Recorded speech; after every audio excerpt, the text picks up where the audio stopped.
इस वीडियो में धन संपत्ति का मनोविज्ञान बुक का प्रस्तावना और पाठ 1 कोई भी मूर्ख नहीं है पढ़ेंगे।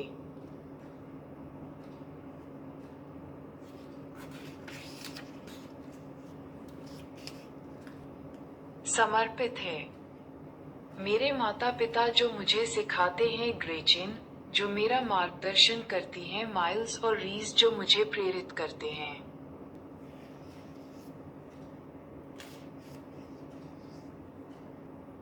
एक प्रतिभावान व्यक्ति वह है जो एक सामान्य काम कर सके जब उसके चारों तरफ लोग अपना आपा खो रहे हों। नेपोलियन। संसार बहुत ही प्रत्यक्ष वस्तुओं से भरा हुआ है और जिन पर कोई भी ध्यान नहीं दे पाता। Sherlock Holmes. प्रस्तावना। पृथ्वी पर सबसे बड़ा प्रदर्शन। मैंने अपने कॉलेज के वर्ष लॉस एंजेलिस के एक बढ़िया होटल में सेवक के रूप में बिताए। वहाँ एक तकनीकी कार्यकारी अतिथि के रूप में अक्सर आया करता था। वह काफी प्रतिभावान था। उसने लगभग 20 वर्ष से कुछ ही अधिक की आयु में वाईफाई का एक मुख्य घटक डिजाइन कर पेटेंट किया था। वह कई कंपनियां शुरू करके बेच चुका था और बेतहाशा कामयाब था। धन संपत्ति के साथ उसका जो संबंध था, उसे मैं असुरक्षा और बचकानी मूर्खता का मेल कहूंगा। वह $100 के नोटों की कई इंच मोटी गड्डी साथ लेकर घूमता था, जिसे वह हर किसी को दिखाता था, फिर चाहे वे देखना चाहते हों या नहीं। वह बिना किसी संदर्भ के अपनी धन संपदा की खुलकर डींग मारता, खासकर जब वह नशे में धुत होता।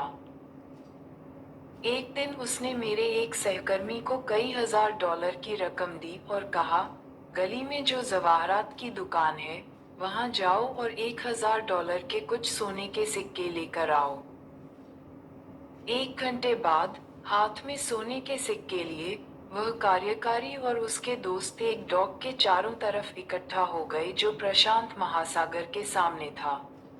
फिर उन्होंने उन सिक्कों को पानी में फेंकना शुरू कर दिया।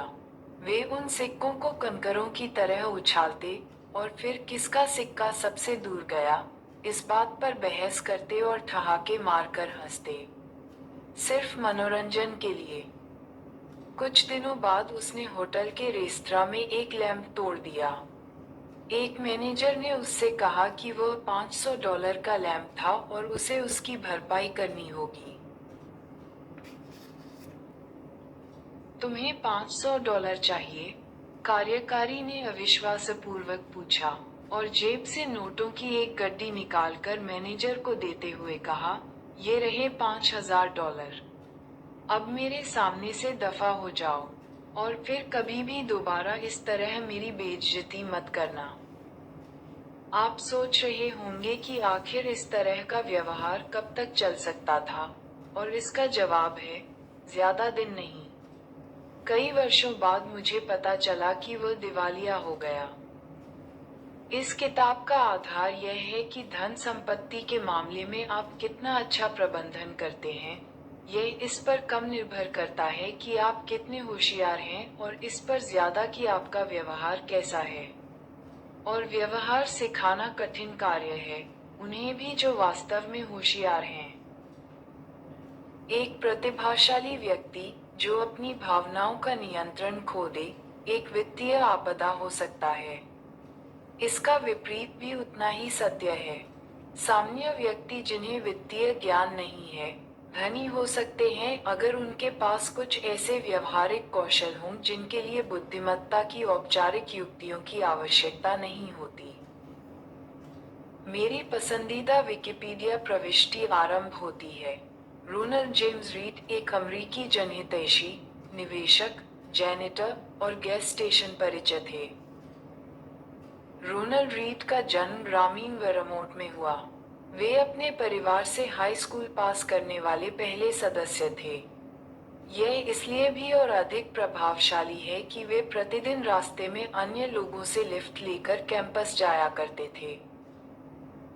जो रोनाल्ड रीड को जानते थे, उनके जीवन के बारे में बताने योग्य ज्यादा कुछ नहीं था। उनका जीवन इतना सामान्य था जितना किसी का हो सकता है। रीड ने 25 वर्षों तक एक गैस स्टेशन में कारों की मरम्मत की और 17 वर्षों तक जेसी पेने में फर्श पर झाड़ू लगाई। 38 वर्ष की आयु में उन्होंने $12,000 में एक 2 बेडरूम वाला घर खरीदा और अपना पूरा जीवन वहीं बिताया। 50 वर्ष की आयु में वे विधुर हो गए और उन्होंने फिर दोबारा विवाह नहीं किया। उनके एक मित्र का कहना है कि उनका खास शौक ईंधन की लकड़ी काटना था। वर्ष 2014 में 92 वर्ष की आयु में उनका निधन हो गया। और तब जाकर इस विनीत ग्रामीण जैनिटर ने सुर्खियां रची। 2014 में 2,813 503 अमेरिकी नागरिकों की मृत्यु हुई। इनमें से 4,000 सेकंड भी कम लोगों की शुद्ध संपत्ति उनकी मृत्यु के समय $8 मिलियन थी। रोनाल्ड रीड उनमें से एक थे। अपनी वसीयत में इस पूर्व जैनिटर ने अपने सौतेले बच्चों के लिए $2 मिलियन और स्थानीय अस्पताल एवं पुस्तकालय के लिए $6 मिलियन छोड़े थे। जो रीड को जानते थे वे चकराए हुए थे। उनके पास इतना सारा पैसा आखिर कहां से आया? बाद में पता चला कि इसमें कोई भी रहस्य नहीं था। न तो उन्होंने कोई लॉटरी जीती थी और न ही उन्हें ये पैसा विरासत में मिला था। रीड ने जितना संभव था उतनी बचत की और वह पैसा ब्लू चिप स्टॉक्स में लगा दिया। फिर उन्होंने दशकों तक प्रतीक्षा की जब तक वह छोटा सी निवेश राशि बढ़कर $8 मिलियन में बदल गई। बस इतना ही। और एक जैनिटर से जनहितैषी। रोनाल्ड रीड की मृत्यु से कुछ माह पहले रिचार्ड नाम का एक और व्यक्ति खबरों में था। रिचार्ड फुस्कोन वह सब कुछ था जो रोनाल्ड रीड नहीं था। हार्वर्ड से पढ़े इस मेरिल लिंच कार्यकारी के पास MBA की डिग्री थी और उसने वित्त व्यवसाय में इतनी सफलता प्राप्त की कि लगभग 40 की उम्र में ही सेवानिवृत्त होकर एक जनहितैषी बन गया। पूर्व मेरिल CEO डेविड कोमांस्की ने फुस्कोन की व्यवसाय कुशाग्रता, नेतृत्व क्षमता, उचित मूल्यांकन और व्यक्तिगत अखंडता की काफी प्रशंसा की। क्रेन्स बिजनेस मैगजीन ने एक बार उसे सफल कारोबारियों की 40 अंडर 40 सूची में शामिल किया। लेकिन फिर ठीक सोने के सिक्के उछालने वाले तकनीकी कार्यकारी की तरह सब बिखर के रह गया। 2000 के पहले दशक के बीच फुस्कोन ने ग्रीनविच, कनेक्टिकट में एक 18,000 वर्ग फुट के घर का विस्तार करने के लिए जमकर ऋण लिया। इस घर में 11 गुसलखाने, 2 एलिवेटर, 2 स्विमिंग पूल और 7 गैराज थे और इस घर के रखरखाव का मासिक खर्च $90,000 से भी अधिक था। फिर वर्ष 2008 का वित्तीय संकट आ पड़ा। इस संकट ने वस्तुतः सभी की आर्थिक स्थिति को चोट पहुंचाई। इसने फुस्कोन को प्रत्यक्ष रूप से मिट्टी में मिलाकर रख दिया। अत्यधिक ऋण और अनकदी परिसंपत्ति ने उसे दिवालिया बना छोड़ा। फिलहाल मेरी कोई आमदनी नहीं है, उसने 2008 में कथित तौर पर एक दिवालियापन न्यायाधीश को बताया। पहले उसका पाम बीच वाला घर कब्जा लिया गया। 2014 में ग्रीनविच मैशन की बारी थी। अपनी संपत्ति दान में देने से 5 महीने पहले रिचार्ड फुस्कोन का घर जहां अतिथि घर के अंदर के स्विमिंग पूल के ऊपर आर पार नजारे वाले आवरण पर खाने और नृत्य के रोमांच का स्मरण करते थे, उसे इंश्योरेंस कंपनी द्वारा अनुमानित लागत से 75% कम की राशि में नीलाम कर दिया गया। रोनाल्ड रीड धैर्यवान थे और रिचार्ड फुस्कोन लालची, और बस इतना काफी था दोनों के बीच के शिक्षा और अनुभव के विशाल अंतर को ग्रस्त करने के लिए। यहाँ सीख रोनाल्ड की तरह ज्यादा या रिचार्ड की तरह कम बनने की नहीं है, हालांकि यह भी कोई बुरी सलाह नहीं है। इन कहानियों की दिलचस्प बात यह है कि वित्त के संबंध में ये कितनी अनोखी है। ऐसा कौन सा दूसरा उद्योग है जिसमें एक ऐसा व्यक्ति जो किसी कॉलेज डिग्री, प्रशिक्षण, पृष्ठभूमि, औपचारिक अनुभव और संपर्कों के बिना किसी ऐसे को पछाड़ दे जिसके पास सर्वश्रेष्ठ शिक्षा, प्रशिक्षण और संपर्क हो? मैं ऐसा कोई और उद्योग नहीं सोच सकता। एक ऐसी कहानी की कल्पना करना जहां रोनाल्ड रीड किसी हार्वर्ड प्रशिक्षित सर्जन से बेहतर हृदय प्रत्यारोपण कर सके, ये बिल्कुल असंभव है। या फिर श्रेष्ठ प्रशिक्षित वास्तुकारों से बेहतर गगनचुंबी इमारतें बना सके। ऐसी भी कभी कोई कहानी नहीं होगी जहां एक जेनेटर किसी विश्व के जाने माने परमाणु इंजीनियरों को मात दे सके। लेकिन निवेश के क्षेत्र में ऐसी कहानियां होती हैं। रोनाल्ड रीड के रिचर्ड फुस्कोन का सहवर्ती होने के दो स्पष्टीकरण हैं। पहला, वित्तीय परिणाम भाग्य द्वारा संचालित होते हैं और इसका बुद्धिमत्ता एवं प्रयास से कोई संबंध नहीं होता। ये कुछ हद तक सच है और यह किताब इस पर विवरण में चर्चा करेगी। या दूसरा, और जो मेरे अनुसार अधिक सामान्य है, कि वित्तीय सफलता कोई कठिन विज्ञान नहीं है। यह एक व्यवहारिक कौशल है, जहां आप किस प्रकार व्यवहार करते हैं, यह अधिक महत्वपूर्ण है बजाय इसके कि आप क्या जानते हैं। मैं इस व्यवहारिक कौशल को धन संपत्ति का मनोविज्ञान कहता हूँ। इस किताब का उद्देश्य लघु कहानियों के द्वारा आपको यह विश्वास दिलाना है कि व्यवहारिक कौशल संपत्ति के तकनीकी पहलू से अधिक महत्वपूर्ण है। मैं ऐसा इस प्रकार करूंगा कि सभी रीड से लेकर फुस्कोन और बीच में बाकी सब बेहतर वित्तीय निर्णय लेना सीख सकें। और जैसा कि मैंने जाना है, यह व्यवहारिक कौशल काफी अगोचर हैं। वित्त को मुख्य तौर पर गणित आधारित क्षेत्र के रूप में पढ़ाया जाता है, जहां आप किसी फॉर्मूले में डेटा डालते हैं और फार्मूला आपको बताता है कि आपको क्या करना है, और यह मान लिया जाता है कि बस आप ये कर लेंगे। व्यक्तिगत वित्त में ये सच है, जहां आपको बताया जाता है कि आपके पास 6 माह की आपातकालीन राशि और आय का 10% बचत के रूप में होना चाहिए। निवेश में ये सच है, जहां हमें ब्याज दर और मूल्यांकन के बीच पहले का सह संबंध यथार्थ रूप से पता होता है।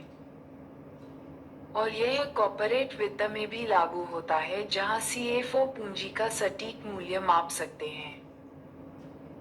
ऐसा नहीं है कि इनमें से कोई भी बात बुरी या गलत है।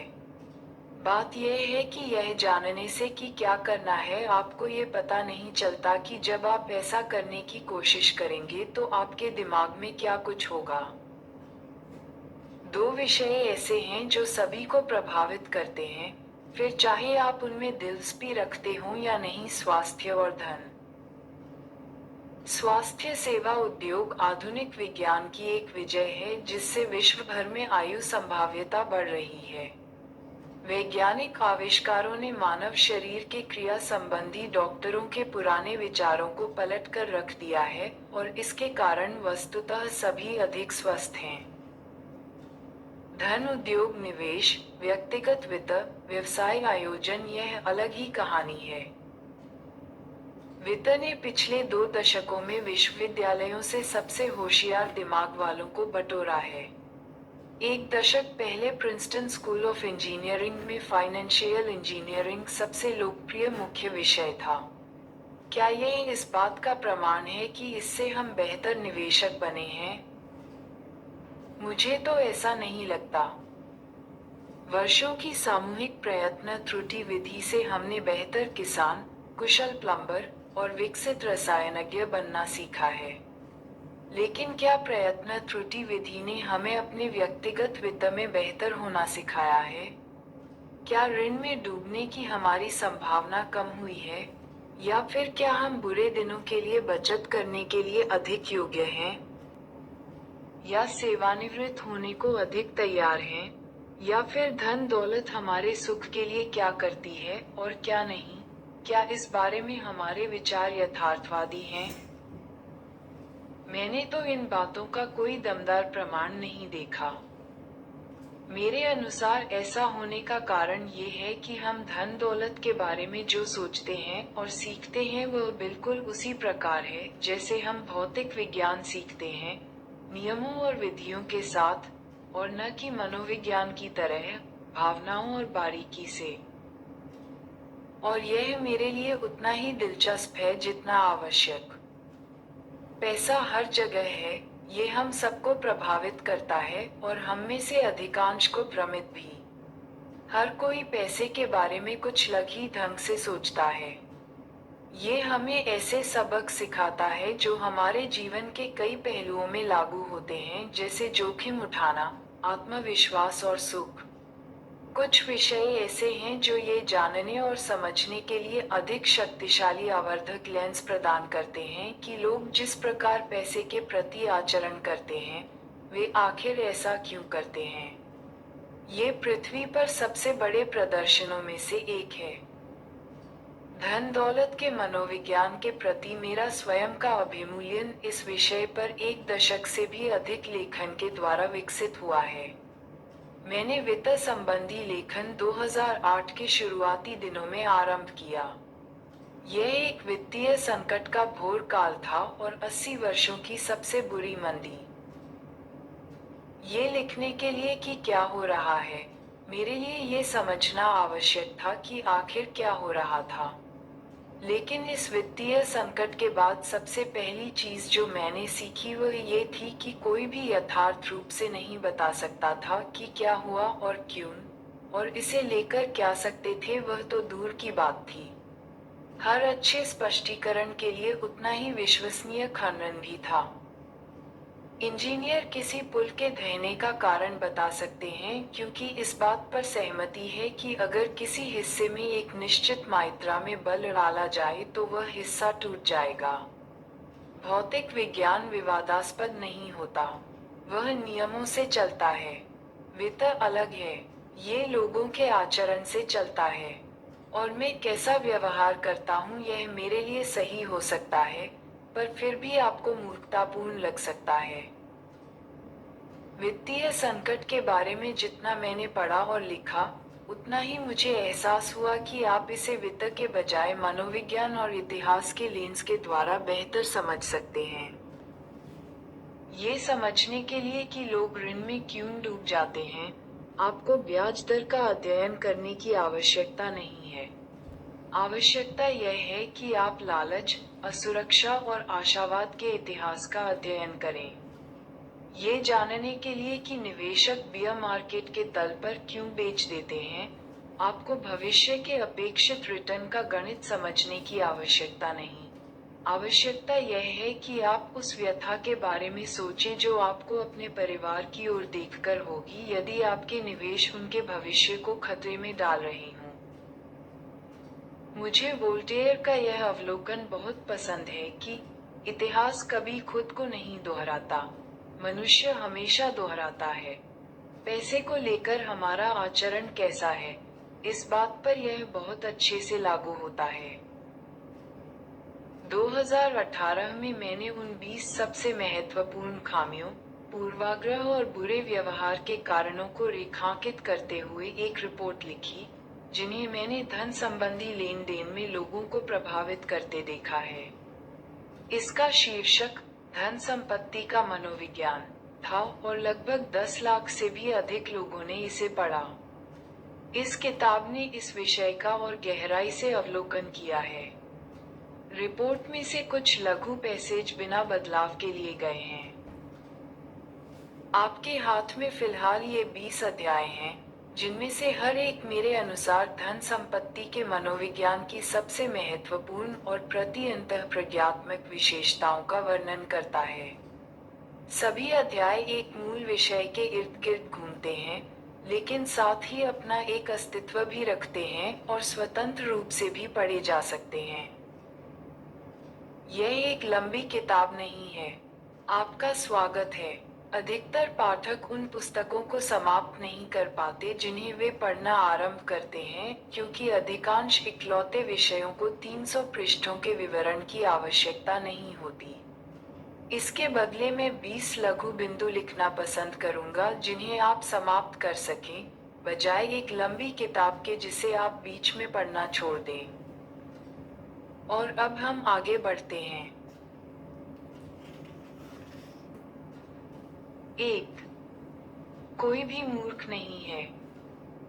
धन के साथ आपके व्यक्तिगत अनुभव, संसार में क्या हुआ, शायद उसका 0.000000001% मात्र है, लेकिन आपके विचारानुसार संसार कैसे चलता है, उसका 80% है।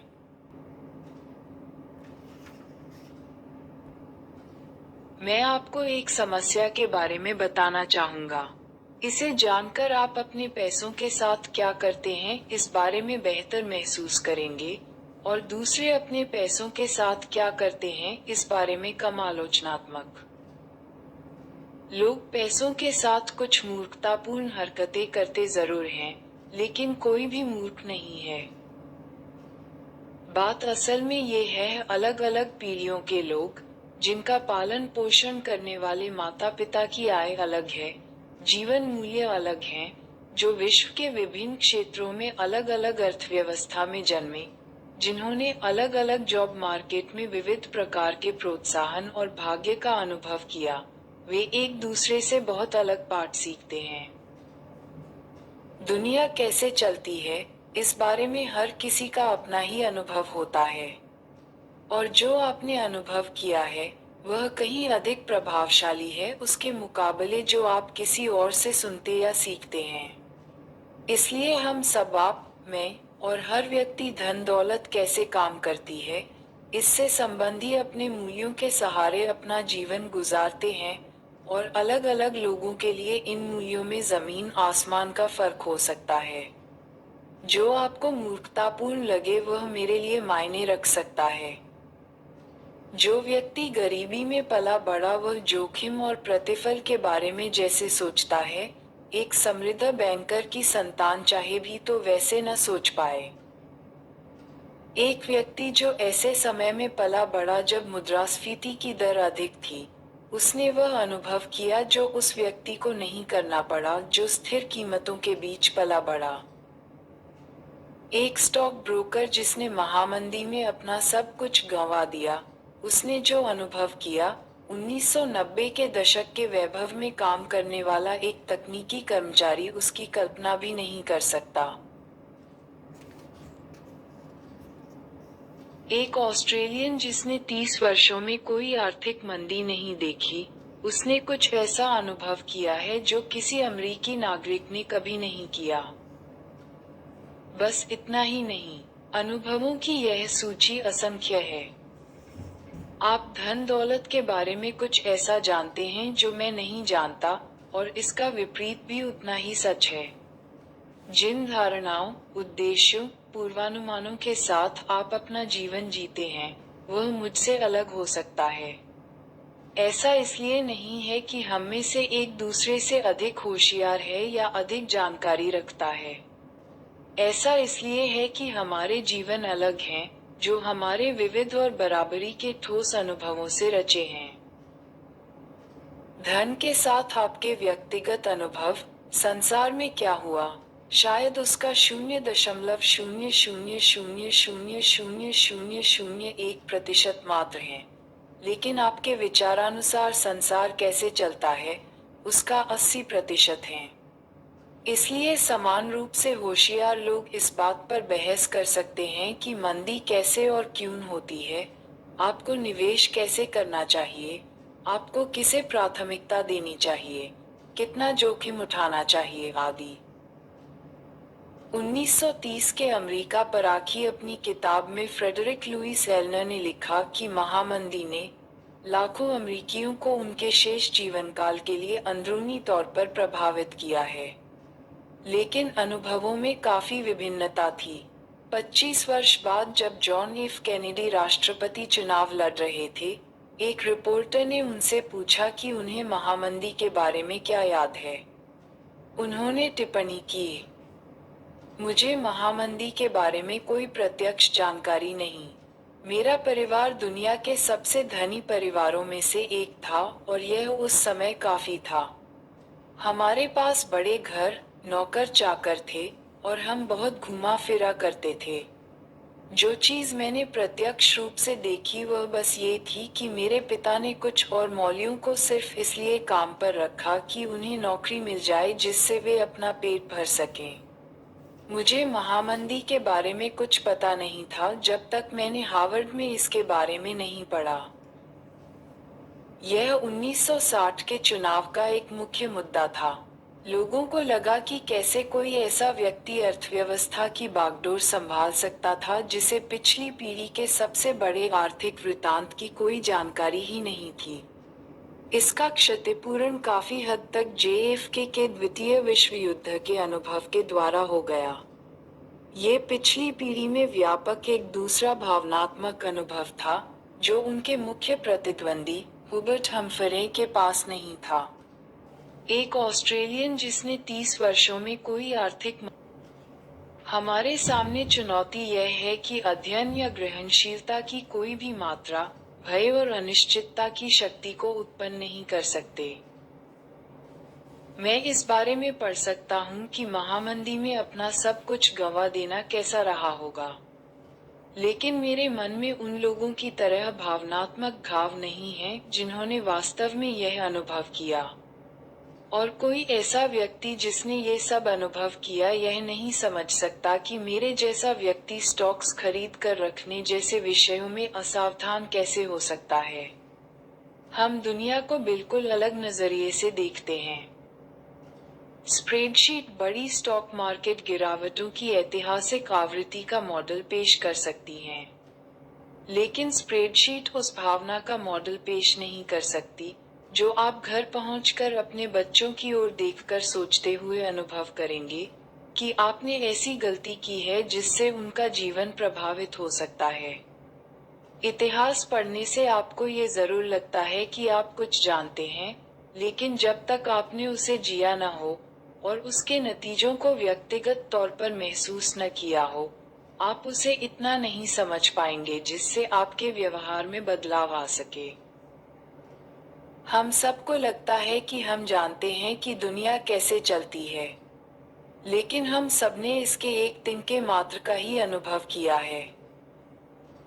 जैसा कि निवेशक बेटनिक कहते हैं, कुछ सबक ऐसे होते हैं जिन्हें समझने से पहले हमें उनका अनुभव करना आवश्यक है, और हम सब किसी न किसी तरह इस सच के शिकार हैं। 2006 में national bureau of economic research के अर्थशास्त्री एलराइट मेलमेडियर और स्टीफन निगल ने सर्वे ऑफ कंज्यूमर फाइनेंसेस के 50 वर्ष के कार्य का अध्ययन किया, जिसमें अमेरिकी लोग अपने पैसे के साथ क्या करते हैं, इस विषय पर विस्तृत जानकारी थी। परिकल्पना के अनुसार लोगों को अपने निवेश संबंधी निर्णय अपने लक्ष्यों और उस समय में उपलब्ध निवेश विकल्पों के अनुसार लेने चाहिए, लेकिन लोग ऐसा करते नहीं। अर्थशास्त्रियों ने पाया कि लोगों के जीवन भर के निवेश निर्णय उनके उन अनुभवों से दृढ़तापूर्वक जुड़े होते हैं जो उन्होंने अपने जीवन काल में देखे, मुख्यतः शुरुआती वयस्कता में।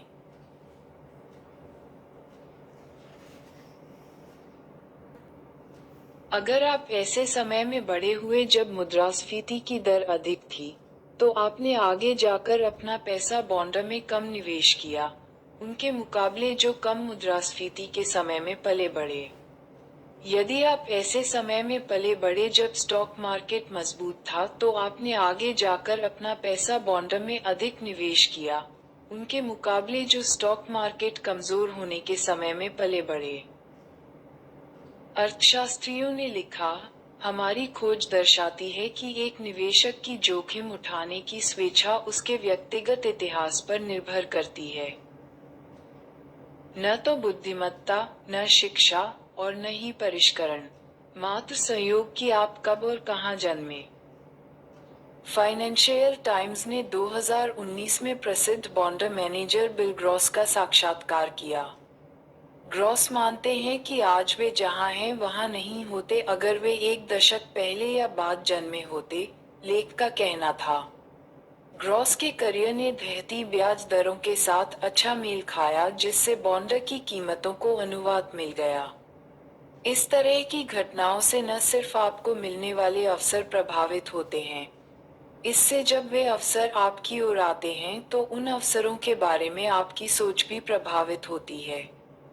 ग्रॉस के लिए बॉन्ड पैसा बनाने की मशीन के समान थे।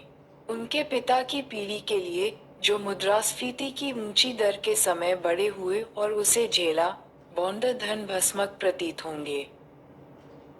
धन दौलत को लेकर लोगों के अनुभवों में जो अंतर है वह छोटा नहीं है, उन लोगों के बीच भी जहां आपको यह अनुभव एक जैसे लगे। अब स्टॉक को ही लीजिए। अगर आपका जन्म 1970 में हुआ, आपकी किशोरावस्था और युवावस्था के समय S&P 500 लगभग 10 गुना बढ़ा, मुद्रास्फीति समायोजित होकर। यह एक अद्भुत प्रतिफल है। अगर आपका जन्म 1950 में हुआ, तो मार्केट आपकी किशोरावस्था और युवावस्था के समय मुद्रास्फीति समायोजित होकर कहीं भी नहीं गया। लोगों के ये दो अलग समूह, अपने जन्म का वर्ष अलग होने के कारण, स्टॉक मार्केट को लेकर विविध दृष्टिकोण के साथ अपना जीवन गुजारते हैं। या मुद्रास्फीति। अगर आपका जन्म 1960 में अमेरिका में हुआ, आपकी किशोरावस्था और युवावस्था के समय जब आप अपने युवा, संवेदनशील वर्षों में अर्थव्यवस्था के ज्ञान का आधार विकसित कर रहे थे, मुद्रास्फीति ने कीमतें 3 गुना बढ़ा दी। ये बहुत होता है। आपको गैस लाइनें और वेतन याद रहते हैं, वेतन जो पिछली बार के मुकाबले और कम दिन चलता है। लेकिन यदि आपका जन्म 1990 में हुआ, आपके पूरे जीवन में मुद्रास्फीति की दर इतनी कम रही कि शायद कभी इसका विचार आपको छूकर भी न गुजरा हो। मुद्रास्फीति ने आपकी किशोरावस्था और युवावस्था में कीमतों के साथ क्या किया?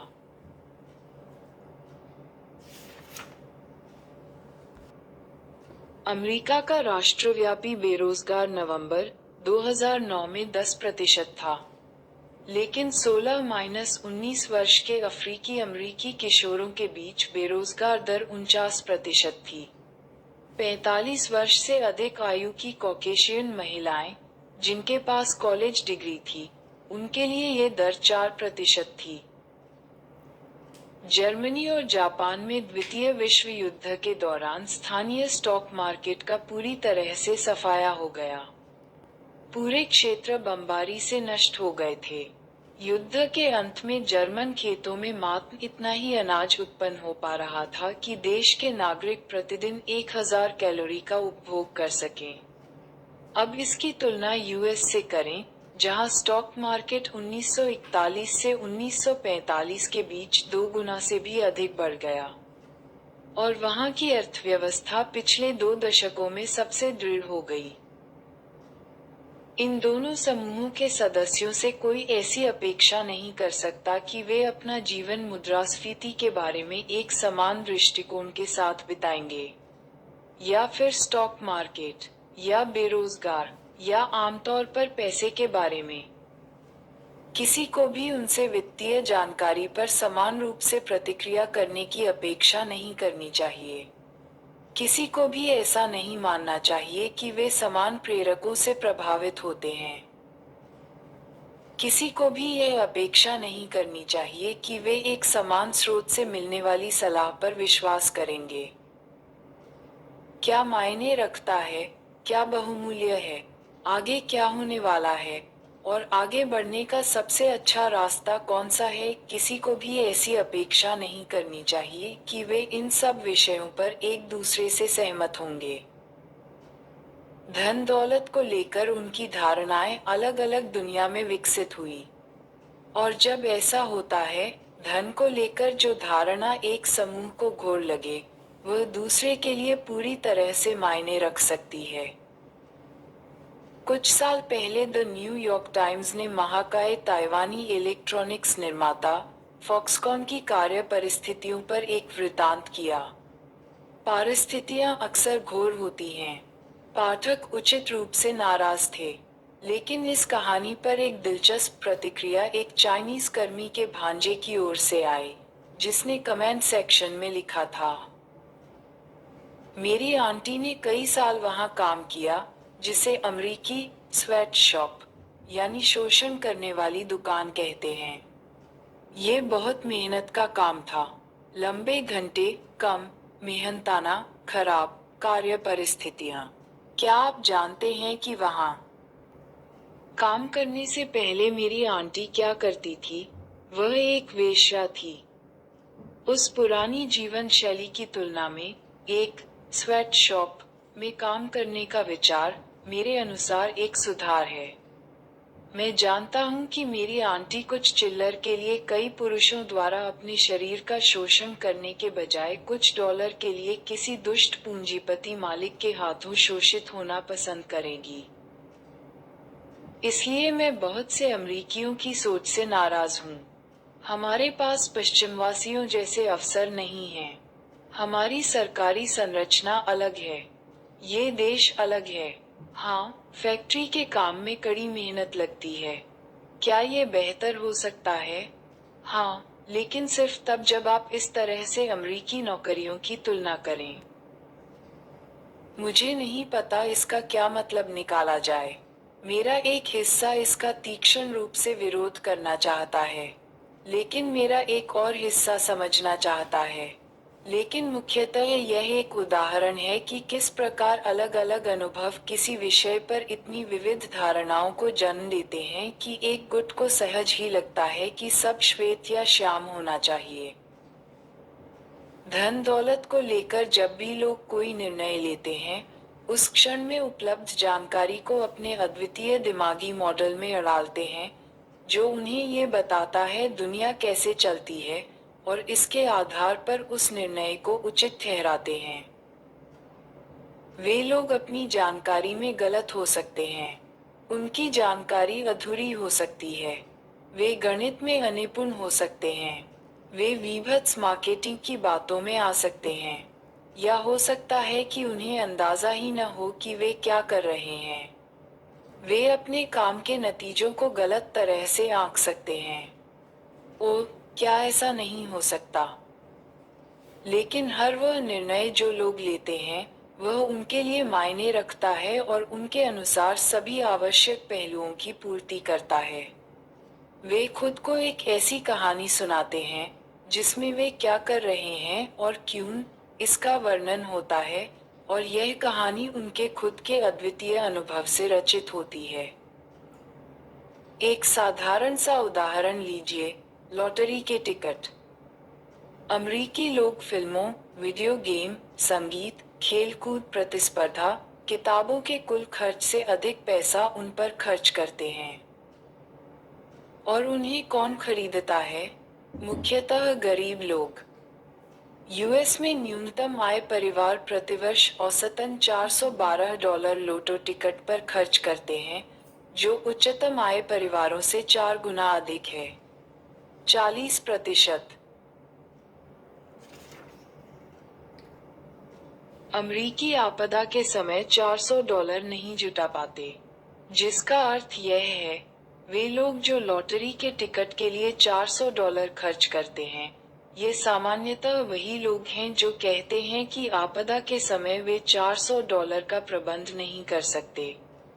वे अपने सुरक्षा तंत्र को एक ऐसे संयोग के लिए नष्ट कर रहे हैं, जिसके सच होने की संभावना लाखों में से बस एक है। यह मुझे मूर्खतापूर्ण लगता है। यह शायद आपको भी मूर्खतापूर्ण लगे। लेकिन मैं न्यूनतम आय परिवार में से नहीं हूँ। और शायद आप भी नहीं। इसलिए हम में से काफी लोगों के लिए ये समझना कठिन है कि न्यूनतम आय लॉटरी टिकट खरीदारों के अचेतन मन में क्या तर्क चलता है। अगर थोड़ा जोर अड़ा लें तो आप कल्पना कर सकेंगे कि यह कुछ इस प्रकार होता होगा।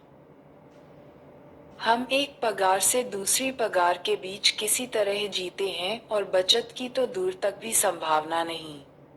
अच्छे वेतन की नौकरी मिलने की भी कोई संभावना नहीं। हम छुट्टियां मनाने नहीं जा सकते, और न ही नई कार, स्वास्थ्य बीमा या सुरक्षित इलाके में घर का इंतजाम कर सकते हैं। हम बिना कमर तोड़ने वाले ऋण के अपने बच्चों को कॉलेज में भर्ती नहीं करा सकते। आप में से जो लोग वित्त संबंधी किताबें पढ़ते हैं, आपके पास वह सब कुछ या तो पहले से है या उसे पाने की अच्छी संभावना है, जो हमारे पास नहीं हो सकता। लॉटरी टिकट खरीदना ही हमारे जीवन का वह पल है जब हम ठोस रूप से वह सब पाने का सपना देख सकते हैं जो आपके पास है और जिसे आप महत्व नहीं देते। हम एक सपने की कीमत चुका रहे हैं और आप यह नहीं समझ सकते क्योंकि आप पहले से एक सपना जी रहे हैं। और इसीलिए हम आपसे ज्यादा लॉटरी के टिकट खरीदते हैं। आपको इस तर्क से सहमत होने की आवश्यकता नहीं। जब आप दिवालिया हों, लोटो टिकट खरीदना बुरा विचार ही है।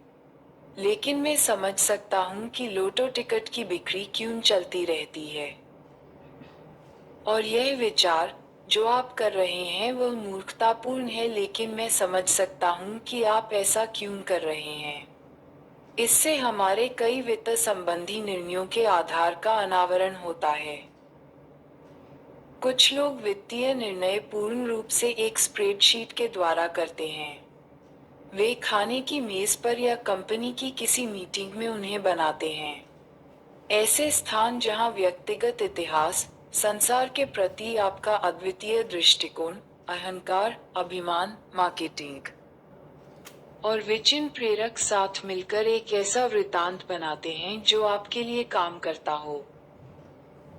एक अन्य पहलू जो ये स्पष्ट करने में सहायता करता है कि वित्तीय निर्णय क्यों इतने कठिन होते हैं और क्यों इसमें इतना दुराचार होता है, वह ये समझना है कि यह विषय काफी नया है। धन दौलत तो काफी समय से हमारे चारों ओर है। ऐसा माना जाता है कि लीडिया, जो अब तुर्की का भाग है, वहां के राजा एलियास ने 600 BC में पहली आधिकारिक मुद्रा बनाई। लेकिन वित्तीय निर्णयों का आधुनिक आधार बचत और निवेश ऐसी संधारणाओं पर आधारित है जो अभी नवजात हैं। अब सेवानिवृत्ति को ही लीजिए। 2018 के अंत में यूएस के सेवानिवृत्ति खातों में $27 ट्रिलियन की राशि थी, जिसके अनुसार यह आम निवेशकों की बचत और निवेश निर्णयों का मुख्य चालक था। लेकिन सेवानिवृत्त होने की पूरी संधारणा अधिक से अधिक 2 पीढ़ी पुरानी है। द्वितीय विश्व युद्ध से पहले अधिकांश अमरीकी अपनी मृत्यु तक काम किया करते थे। यह अपेक्षा भी थी और वास्तविकता भी। 1940 तक 65 वर्ष और उससे अधिक आयु के पुरुषों की श्रमिक वर्ग में भागीदारी दर 50% थी। सामाजिक सुरक्षा ने इसे बदलने का प्रयास किया, लेकिन इसके शुरुआती लाभ एक समुचित पेंशन की तुलना में कुछ खास नहीं थे। जब एडा में फुलर ने 1940 में अपना पहला सामाजिक सुरक्षा चेक कैश कराया, उसका मूल्य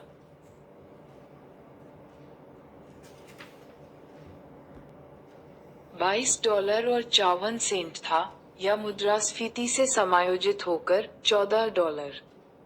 1980 तक पहुंचने के बाद ही सेवानिवृत्त लोगों के लिए औसत सामाजिक सुरक्षा चेक बढ़कर $1000 प्रतिमाह हुआ, मुद्रास्फीति से समायोजित होने के बाद। सेंसस ब्यूरो के अनुसार 65 वर्ष से अधिक आयु के एक चौथाई अमरीकी 1960 दशक के अंत तक गरीबी में जी रहे थे। ऐसी एक प्रचारित धारणा है कि सभी को निजी पेंशन मिला करती थी, लेकिन ये बेतहाशा रूप से अतिशयोक्तिपूर्ण है। एम्प्लॉय बेनिफिट रिसर्च इंस्टीट्यूट के अनुसार 65 वर्षीय और उससे अधिक आयु के लोगों में से सिर्फ एक चौथाई को 1975 में पेंशन आय मिला करती थी। उस भाग्यशाली अल्पसंख्यक वर्ग में घरेलू आय का मात्र 15% पेंशन से आता था। 1955 में न्यूयॉर्क टाइम्स ने सेवानिवृत्त होने की बढ़ती लालसा और संतत असमर्थता के बारे में लिखा। एक पुरानी कहावत को अलग तरह से व्यक्त करें तो सेवानिवृत्ति के बारे में सभी बात करते हैं, लेकिन बहुत कम ही इस बारे में कुछ करते हैं। 1980 तक ये धारणा सुदृढ़ नहीं हुई थी कि हर कोई सेवानिवृत्ति के योग्य है और हर किसी को एक गरिमापूर्ण सेवानिवृत्ति मिलनी चाहिए। और तब से लेकर उस गरिमापूर्ण सेवानिवृत्ति को पाने का उपाय यही अपेक्षा रही है कि हर कोई अपनी खुद की आय से बचत करके उसे निवेश करे। मैं फिर से दोहराना चाहूंगा कि यह विचार कितना नया है। 401 के अमेरिकी सेवानिवृत्ति के बचत माध्यम का आधार 1978 तक अस्तित्व में नहीं आया था। रोथ आईआरए 1978 तक नहीं जन्मा था। अगर यह एक व्यक्ति होता तो अब तक मुश्किल से मद्यपान करने की आयु तक पहुंचा होता। किसी को भी इससे अचरज नहीं होना चाहिए कि हम में से काफी लोग सेवानिवृत्ति के लिए बचत और निवेश में अच्छे नहीं हैं। हम मूर्ख नहीं हैं, हम सब बस नौसिखिए हैं। कॉलेज के लिए भी यही लागू होता है। 25 वर्ष से अधिक आयु के अमेरिकियों में स्नातक डिग्री रखने वालों की संख्या 1940 में 20 में से 1 से भी कम के मुकाबले 2015 में 4 में से 1 तक पहुंच चुकी है। इस समय के दौरान औसत कॉलेज ट्यूशन में मुद्रास्फीति से समायोजित होकर लगभग 4 गुना की बढ़ोतरी हुई। कुछ इतना बड़ा और महत्वपूर्ण जिसने इतने कम समय में समाज को इतने गंभीर रूप से प्रभावित किया है, उससे पता चलता है कि उदाहरण के तौर पर पिछले 20 वर्षों में लोगों ने विद्यार्थी ऋण को लेकर इतने खराब निर्णय क्यों लिए हैं। हमारे पास दशकों का एकत्रित अनुभव तक नहीं है जिससे हम सीखने का प्रयत्न मात्र भी कर सकें। हम बस जुगाड़ करके काम चला रहे हैं। सूचकांक कोष पर भी यह लागू होता है, जिसे शुरू हुए अभी 50 वर्ष भी पूरे नहीं हुए। बचाव कोष का भी यही हाल है, जो अब से 25 वर्षों पहले तक शुरू भी नहीं हुए थे। यहाँ तक कि उपभोक्ता ऋण का व्यापक प्रयोग जैसे बंधक, क्रेडिट कार्ड और कार लोन द्वितीय विश्व युद्ध के बाद तक भी शुरू नहीं हुए थे, जब तक जीआई बिल ने लाखों अमेरिकी नागरिकों के लिए ऋण लेना आसान नहीं किया। कुत्तों को 10,000 वर्ष पहले पालतू बनाया गया था, लेकिन वे अपने प्रचंड पूर्वजों का कुछ बर्ताव अब तक बनाए रखे हैं। और हम, जिन्हें आधुनिक वित्त सिस्टम में मात्र 20 से 50 वर्ष का अनुभव है, और फिर भी बखूबी अनुकूलित होने की आशा करते हैं। एक ऐसे विषय के लिए जो भावना बनाम तथ्य से इतना प्रभावित है, यह एक समस्या है। और इससे ये समझने में भी मदद मिलती है कि हम हमेशा धन दौलत के साथ वैसा क्यों नहीं करते, जैसा हमें करना चाहिए। हम सब पैसे के साथ कुछ मूर्खतापूर्ण कारनामे करते हैं, क्योंकि हम सब इस खेल में काफी नए हैं, और जो आपको मूर्खतापूर्ण लगे, वह मेरे लिए मायने रख सकता है। लेकिन मूर्ख कोई भी नहीं है। हम सब अपने अद्वितीय अनुभव के आधार पर निर्णय लेते हैं, जो उस क्षण में हमारे लिए मायने रखता है। आइए, अब मैं आपको बिल गेट्स के अमीर बनने की कहानी सुनाता हूँ। इस किताब का चैप्टर 1, कोई भी मूर्ख नहीं है, यहाँ पर समाप्त होता है। इसका दूसरा चैप्टर, भाग्य और जोखिम, आगे पढ़ेंगे।